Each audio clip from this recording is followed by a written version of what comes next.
अहमदाबाद विमान हादसे में एकमात्र सही सलामत यात्री बचे विश्वास कुमार रमेश। विश्वास की फुर्ती और उनकी बुद्धिमत्ता ने बचाई उनकी जान। मूल रूप से दीव के रहने वाले विश्वास कुमार रमेश लंदन में रहते हैं। विश्वास विमान में 11A नंबर की सीट पर बैठे हुए थे। उनकी साइड फ्लाइट में इमरजेंसी दरवाजे के पास थी। घटना के होते ही विश्वास ने विमान से बाहर लगा दी थी छलांग।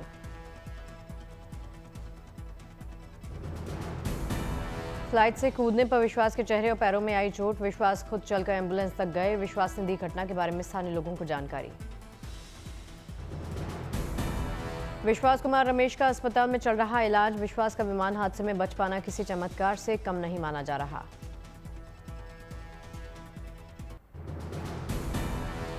विमान हादसे के बाद आज सुबह 8:30 बजे प्रधानमंत्री नरेंद्र मोदी पहुंचेंगे अहमदाबाद। करीब 2 घंटे का होगा प्रधानमंत्री का ये दौरा। प्रधानमंत्री मोदी क्रैश साइट का करेंगे दौरा। प्रधानमंत्री अस्पताल में घायलों के साथ करेंगे मुलाकात। पीएम करेंगे घटना की समीक्षा। गृह मंत्री अमित शाह ने अस्पताल में घायलों के साथ की मुलाकात। जाना सभी का हालचाल। गृह मंत्री अमित शाह ने पीड़ित परिवारों को हर संभव मदद देने का भरोसा दिया। विमान दुर्घटना पर दुख जाहिर करने के लिए दुनिया भर के लीडर्स का विदेश मंत्री डॉक्टर एस जयशंकर ने अदा किया शुक्रिया। डॉक्टर एस जयशंकर ने एक्स पर किया पोस्ट। अहमदाबाद के सिविल अस्पताल के बाहर लगातार हलचल जारी। अपने लोगों की जानकारी लेने के लिए आ रहे लोग। अस्पताल के बाहर कड़ी सुरक्षा व्यवस्था। प्रयागराज संगम से अहमदाबाद विमान हादसे के दिवंगतों को दी गई श्रद्धांजलि। गंगा आरती में 242 दिवंगत यात्रियों की आत्म शांति के लिए की गई प्रार्थना। अहमदाबाद में हुए विमान हादसे को लेकर वाराणसी में की गई गंगा आरती। दिवंगतों के लिए दीप जलाकर दी गई श्रद्धांजलि। अहमदाबाद विमान दुर्घटना में दिवंगत आत्माओं की शांति के लिए जम्मू में बच्चों ने की प्रार्थना। हाथ जोड़कर भगवान से की प्रार्थना। अहमदाबाद विमान दुर्घटना के बाद छपरा में रेत पर कलाकृति बनाकर लोगों ने की दिवंगतों को श्रद्धांजलि।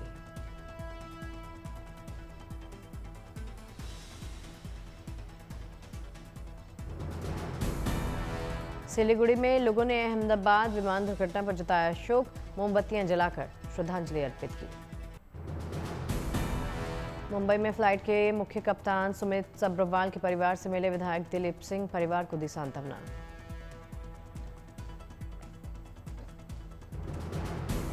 पूर्व मुख्यमंत्री विजय रूपाणी का आखिरी वीडियो आया सामने। एयरपोर्ट पर सिक्योरिटी चेक करवाते दिखे थे पूर्व मुख्यमंत्री।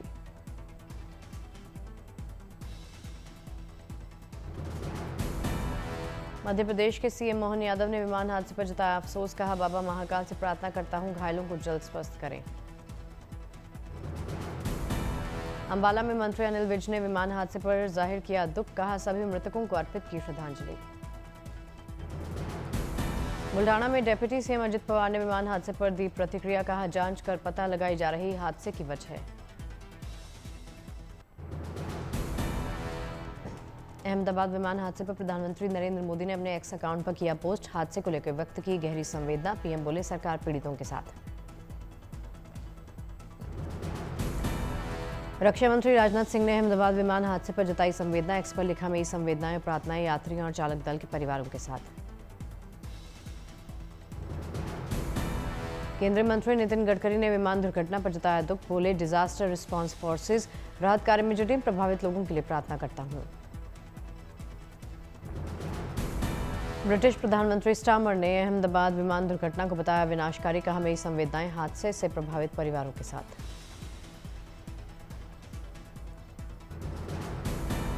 सोनिया गांधी ने विमान हादसे पर जताया दुख। कहा मेरी संवेदनाएं यात्रियों और चालक दल के परिवारों के साथ। दृश्य बहुत ही हृदय विदारक।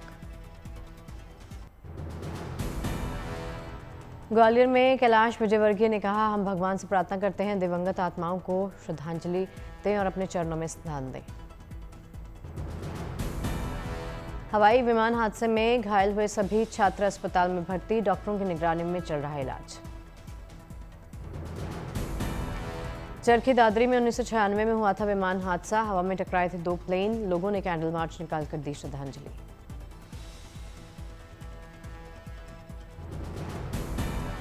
अहमदाबाद में हुए हादसे के बाद लोगों ने मलबे से निकाला भगवद गीता। आग में पूरी तरह से जलने से बच गई थी किताब। अहमदाबाद विमान हादसे पर ब्रिटिश हाई कमीशन पहुंचे। घटनास्थल मामले की जांच और सहायता में जुटे। श्री गंगानगर में पारा पहुंचा 48 डिग्री। लोग तपती गर्मी से बेहाल हैं। बॉर्डर के इलाकों में पारा 52 डिग्री सेल्सियस। मौसम विभाग के मुताबिक अगले 3-4 दिनों तक जारी रहेगा गर्मी का तांडव। सड़कों पर किया जा रहा पानी का छिड़काव। दिल्ली में चिलचिलाती गर्मी के चलते पर्यटन का हो रहा नुकसान। लोटस टेम्पल में पर्यटकों की संख्या में कमी आई। प्रयागराज में गर्मी के चलते लोगों का सड़क पर चलना मुश्किल हुआ। लोग गर्मी से राहत पाने के लिए शिकंजी का सहारा ले रहे। चरखी दादरी में गर्मी और लू के चलते लोग सिर ढककर सड़कों पर चलने के लिए मजबूर हैं। खेत में फसलों को हुआ नुकसान। चमोली में मौसम ने बदली करवट। मूसलाधार बारिश से तापमान में आई गिरावट। गर्मी से मिली राहत।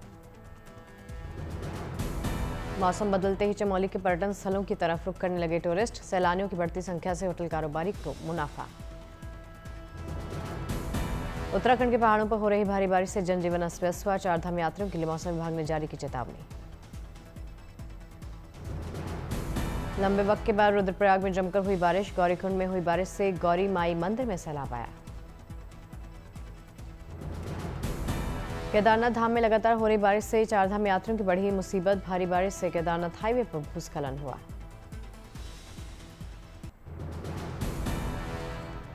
बागेश्वर में बारिश से मौसम हुआ सुहाना। पर्यटकों से गुलजार हुए बैजनाथ और कौसानी। कौसानी में लगातार हुई बारिश से तापमान में दर्ज की गई गिरावट। सैलानियों की संख्या में लगातार इजाफा। होटल कारोबारियों के खिल गए चेहरे। मानसून ने फिर पकड़ी रफ्तार। कन्नूर, कोट्टायम और तमाम इलाकों में मौसम की वजह से ऑरेंज अलर्ट जारी। कोझिकोड, वायनाड जिलों में येलो अलर्ट। आने वाले दिनों में होगी जमकर बारिश। वायनाड में बारिश को लेकर मौसम विभाग ने लोगों को किया अलर्ट। निचले इलाकों में रहने वाले लोगों को सावधान किया। प्रचंड गर्मी के बीच में चेन्नई में फूड डिलीवरी बॉय के लिए अनूठी पहल। अत्याधुनिक सुविधाओं से लैस GIG वर्कर्स लाउंज का शुभारंभ हुआ। शहर की गर्मी और यातायात से जद्दोजहद करने वाले वर्कर्स के खिले चेहरे। हाईटेक लाउंज के लिए नहीं देना होगा कोई भी चार्ज। भीषण गर्मी को देखते हुए अयोध्या प्रशासन ने कसी कमर। श्रद्धालुओं के स्वास्थ्य जोखिमों को कम करने की दिशा में बनाया heat wave action plan. Mumbai में बारिश को लेकर वेस्टर्न रेलवे ने बनाई रूपरेखा। ट्रेन सेवाओं को सुचारू रूप से चलाने के लिए तकनीकी, भौतिक और कई स्तरों पर व्यापक प्रबंध। नवसारी में अच्छी बारिश और अच्छी फसल के लिए पारसी समाज ने निभाई पारंपरिक रस्म। बमन रोज के तहत डोर टू डोर जाकर जुटाई खिचड़ी सामग्री।